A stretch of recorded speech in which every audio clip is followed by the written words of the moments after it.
tokiems ritualams, kad įprasminti vienokią ar kitokią valdžią, vienokią ar kitokią idėją, tam eina ir visuomeninis dresavimas ir taip toliau, ir taip toliau. Aš čia taip labai įsiplėčiu, bet kad suprastų žmonės, kaip santvarkos gali lygiai labai lengvai keistis, nes visos pirmiausiai santvarkos, visos idėjos pirmiausiai turi čia įsivyrauti kiekvieno žmogaus galvoje.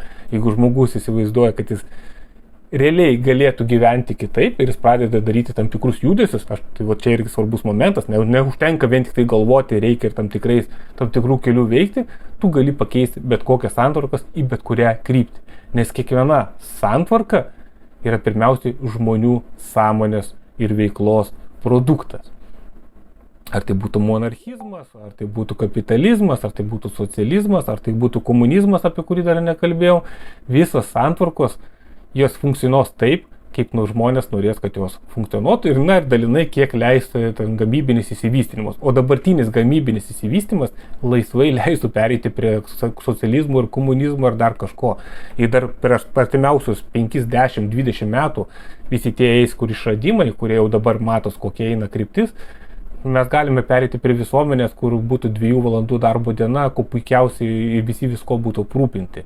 Bet daug žmonių apie tai galvos, kas čia per nesąmonė. O tai esminis dalykas, jeigu žmonės neseka informacijos, nežino, kaip pasaulis vystosi, neturi realios informacijos, neturi tikėjimo, kad jie gali pakeisti kai ką, automatiškai gaunas uždaras ratas ir jie visą laiką lieka aplinkybių aukomis, nes visą laiką suranda parazitinis sluoksnis, kurie nori galvoti, kad jūs esate niekas ir jums tenksis teikti, kad jūs esate niekas.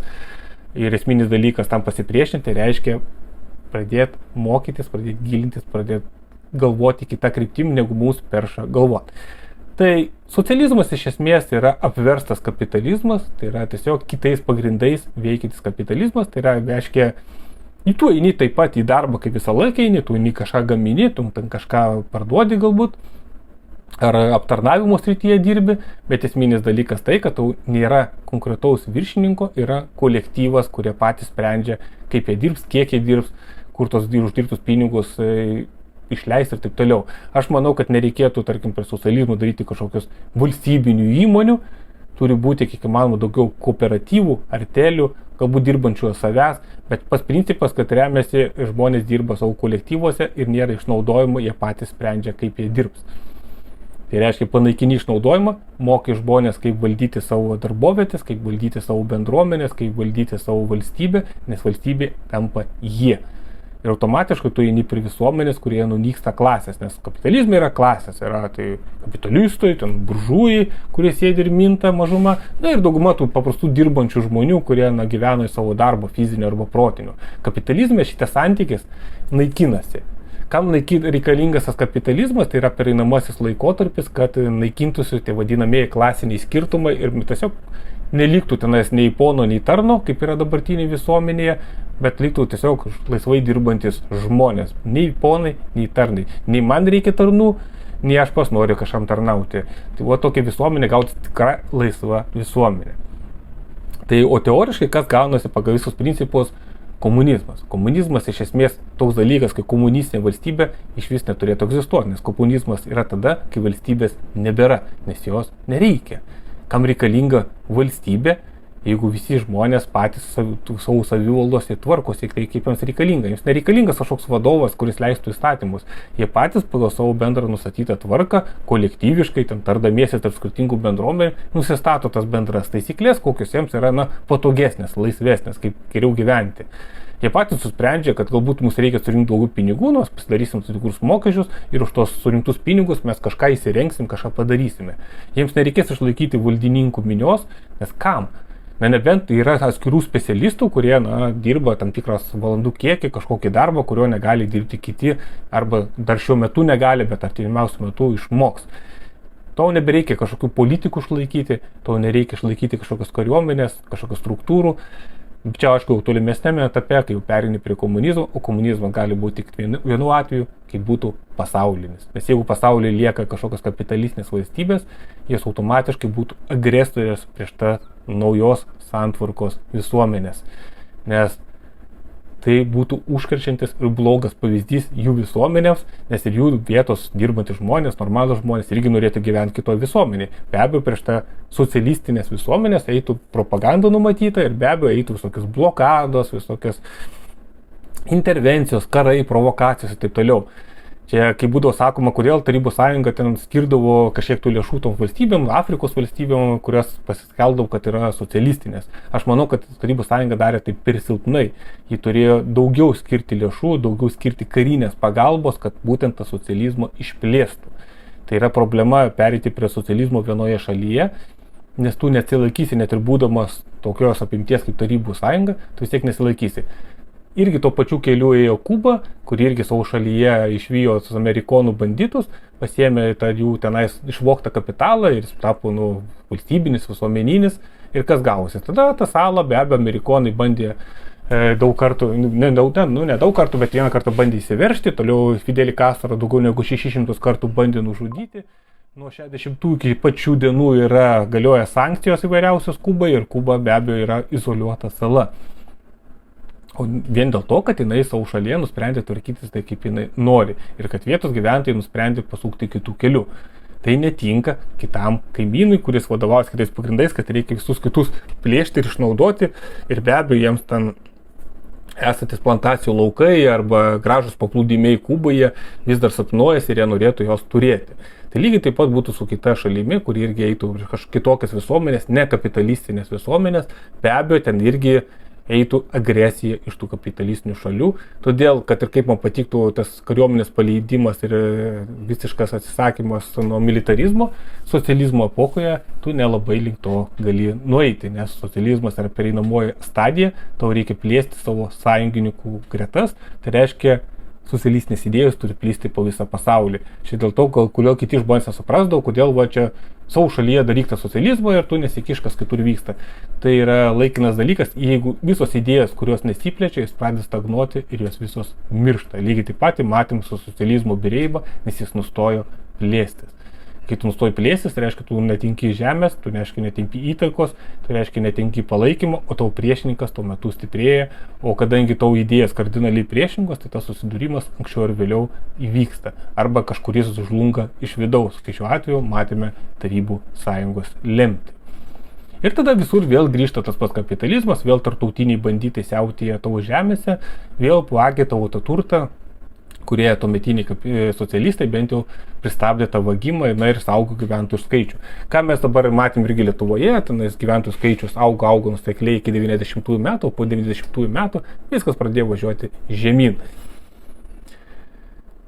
Tai sukurti tą komunistinę visuomenę, reikėtų gal net kelių šimtų metų, nuo socializmo įvedimo iki komunizmo nuėjimo, galėtų užtrukti, sakyčiau, epochinį laikotarpį, kokius 300-500 metų visam pasauliui.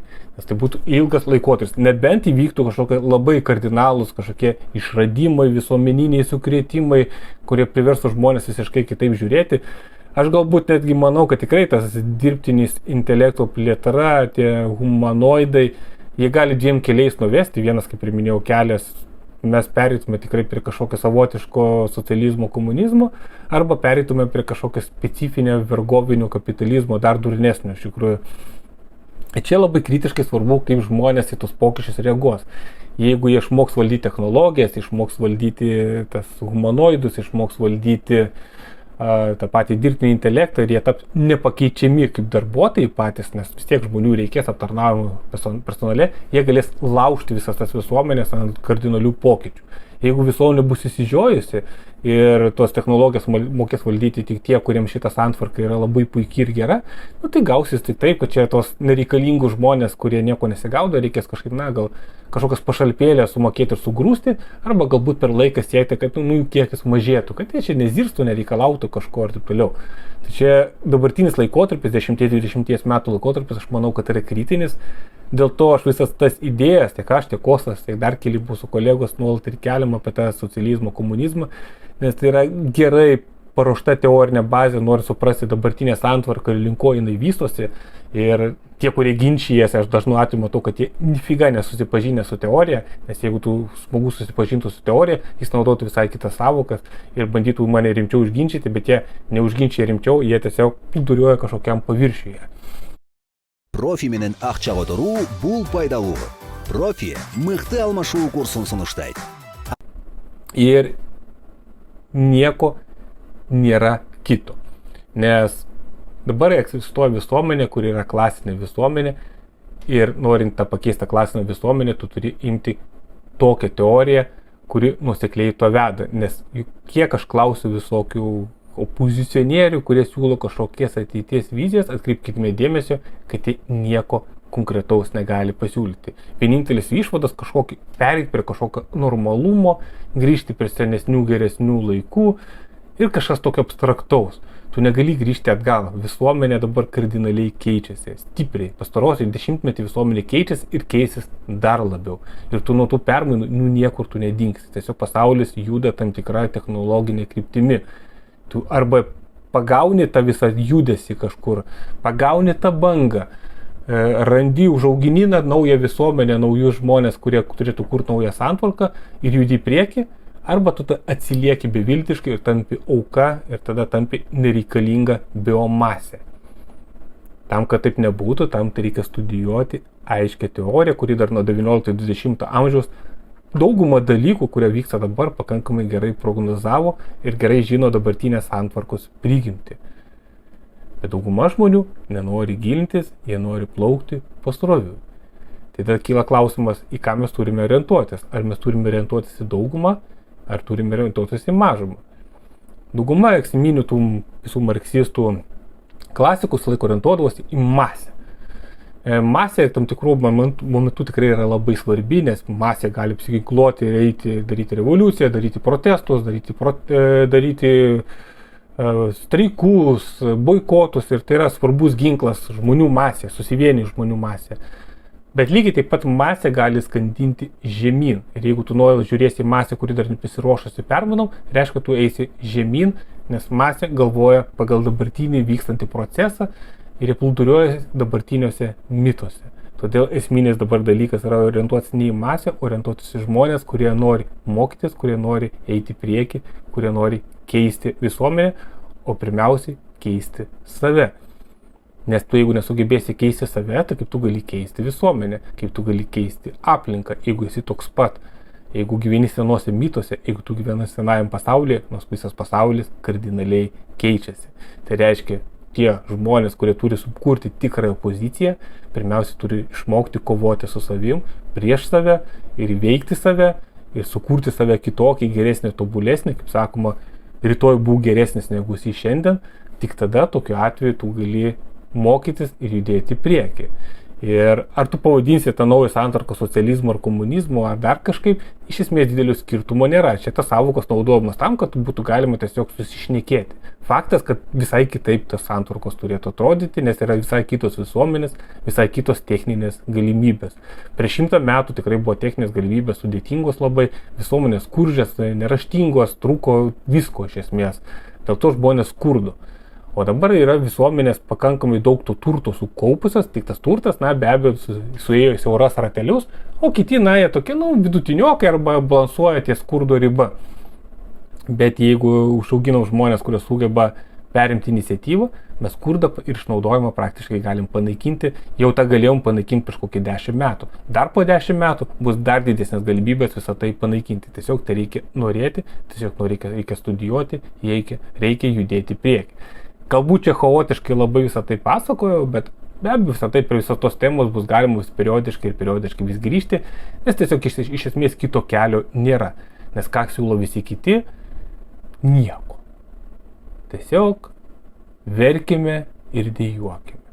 O tuo tarpu tiek aš, tiek Konstantinas, tiek dar pavieniai mūsų aktyvistai, kurie yra, čia nėra kažkokios organizacijos, mes visi siūlome matyti aiškiai praeitį, be abejo mokytis iš istorinių mitų, dekonstruoti tos istorijos mitus, peržiūrėti tą visą istoriją, bet joje neužstrigti, matyti realią padėtį, kokia ji yra dabar ir matyti ateities prognozes, link kur pasaulis gali eiti ir ne tik būti stebėtojų, bet paimti likimą į savas rankas. O tam reikia dirbti protiškai, kažkiek galbūt ir fiziškai ir nebijoti peržengti tam tikrus barjerus, kurie mūsų sustatyti mūsų galvose. Čia negalima žiūrėti, čia negalima skaityti, čia negalima to daryti, čia mūsų tas baisu. Jeigu mes galvosim tais mūsų konstruotais mitais, tai tada mes būsim aplinkybių vergai ir pastumdėliai. Palinkėsiu, kad tokiais nebūtume. Ačiū draugai, kad klausote, susitiksime kitose laidose. Iki.